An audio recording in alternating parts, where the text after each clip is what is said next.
Okay, so it's a bank holiday weekend here in the UK, and what a bank holiday weekend's all about? Well, taking time out, drinking loads of beer, and getting those jobs done that you otherwise wouldn't have time to. And one of these jobs you really need to do on a fairly regular basis, perhaps every bank holiday, is to give your Google or Android TV a little bit of a service, a bit of maintenance.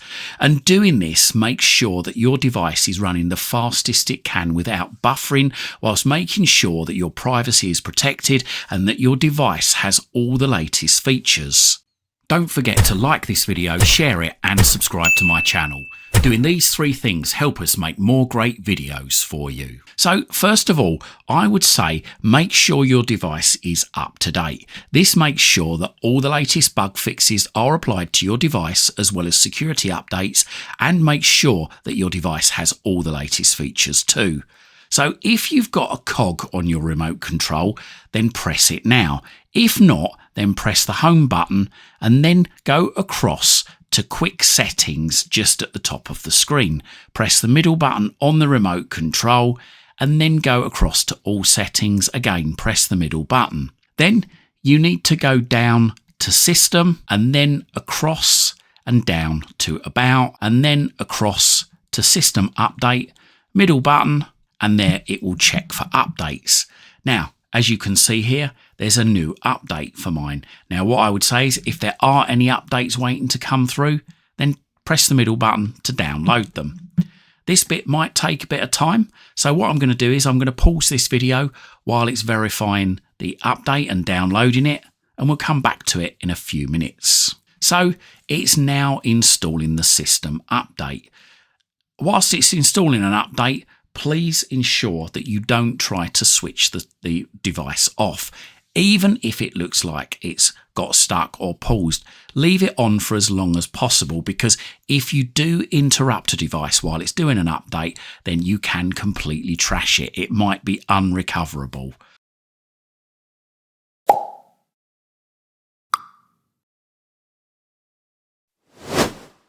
So as we can see, it's now doing step 2 of 2 on mine, and that's running a lot faster than step 1. And there you go, it's now asking me to restart. So I'm just going to press the middle button on the remote control. And just a word of warning, it might take a little bit longer to start up than usual, but don't worry, that is quite normal. So the next thing we want to do is we want to clean up our Android or Google TV. Now we can do this without any kind of third-party software whatsoever. So don't worry about downloading software onto your device, which is probably going to end up taking up more space than it's actually going to clear. Thankfully, Google and Android TV have a built-in tool to do this for us. Again, if you're back to the home screen, either press the settings cog on your remote control or go across to quick settings, middle button, and then go into all settings. Now, if you've just installed updates, then things might be a little bit slow for the moment because it's still finishing off those updates. So go down to system and then across and down to storage, and then across again and go into free up storage. And in here on the right, you should see clear cache. Now, don't worry if you don't see this. If you don't see this, just go back and then go into internal shared storage, and then go down and you should see cached data there. Go into it and then press OK to clear the cache data. Now don't worry, clearing the cache isn't going to lose any data. It's not going to lose any apps or any settings. It's simply just clearing out the temporary files that are no longer needed on the device. So another thing we can do whilst we're here is we can go into uninstall apps. Now if you don't see uninstall apps there, then you can go back and keep going back until you get back to the settings page, then go into apps and then go across and down to see all apps, middle button. And here you can see all the apps that are installed on the device. Go through this list, and if there are any apps you no longer use, then all you've got to do is just highlight the app, go across there, go to uninstall, middle button, and then OK that, and that'll uninstall that app. And keep going down the list and just seeing if there are any apps that you've not used in a long time or no longer use. There might be, like in the case of me, there might be an app on there such as Freevee, which is no longer current. If I go into it, it basically tells me when it goes in to use Amazon Prime Video instead, because that app has now ended. So again, I can go back, come out of that, go back, and then go to uninstall, and then again, OK that, and that will remove that app, which is just plainly taking up space on the system. Now, another thing we need to do is to check our privacy settings. So let's go back to the settings page, go to privacy. Now, you might be thinking, well, I've checked my privacy settings before, but updates can introduce new privacy settings. It can also turn back on things or off things that you might have changed before. So it's always a good idea every so often just to go back in and just make sure you're still happy with the privacy settings. So here, for instance, under location, do you really need to know, or does Google really need to know the location of your device? If not, go across to location status and turn that off. Back button on the remote control, and then go down to microphone. Now, if you don't use the Google Assistant or anything else that requires the microphone, then again, you can turn that off. Sometimes I do search for things using the microphone, so I'm going to leave that on. Camera. Why is there a camera there? Android TV devices don't have cameras, do they? Well, some TVs could have cameras built in, but generally the Android system is built for a lot of devices, not just TV systems. It's designed for phones and tablets too, so it's something that's in there for all devices. But if you haven't got a camera attached to your system, then you can turn that off. Go down to usage and diagnostics. Here, this says that Google automatically sends diagnostic data, device and app usage data to Google. This will help improve system and app stability and other improvements. Some aggregate data will help Google apps and partners such as TV app developers.